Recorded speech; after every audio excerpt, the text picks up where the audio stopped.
తాత ఏ ఊరేంది ఇది? కల్లాపూర్.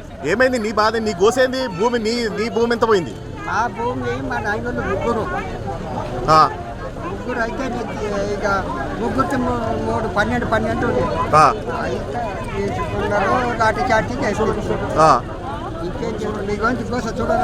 అయితే ఇప్పుడు ఏమనుకుంటున్నావు? నీకు ఏం కావాలని చెప్పి చూస్తున్నావు? మీ భూమి మీకు కావాలంటావు. ఓకే, మరి ఇప్పుడు కాంగ్రెస్ గవర్నమెంట్ మరి మీ భూములలో ఏమో కడతా అంటారు కదా, మరి దానికి ఏమంటావు? మాకొద్దు, ఆయన కొనుగొద్దు, వాళ్ళొద్దు, యాదొద్దు. మరి పైసలు ఇస్తా అంటారు కదా. పైసలొద్దు, మరి ఆ భూమి మీది కాదంటారు కదా. ఆ భూమి మీది కాదంటారు కదా అంటున్నా. గవర్నమెంట్ కాంగ్రెస్ ఆయన అందుకనే గుంజుకుంటారు. మరి ఓట్లు వేపించి మీరే గెలిపించుకురుగా.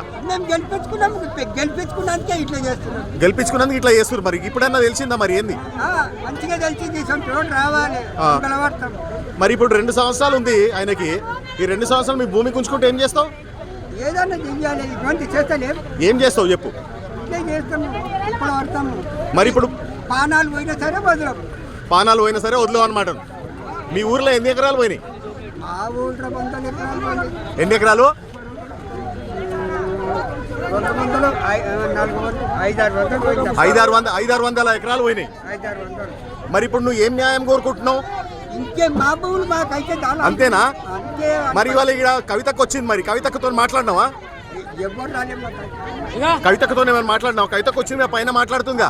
మాట్లాడుతున్నది, చెప్పినా అన్ని చెప్పినా బాగా కూడా అనుకున్నారు.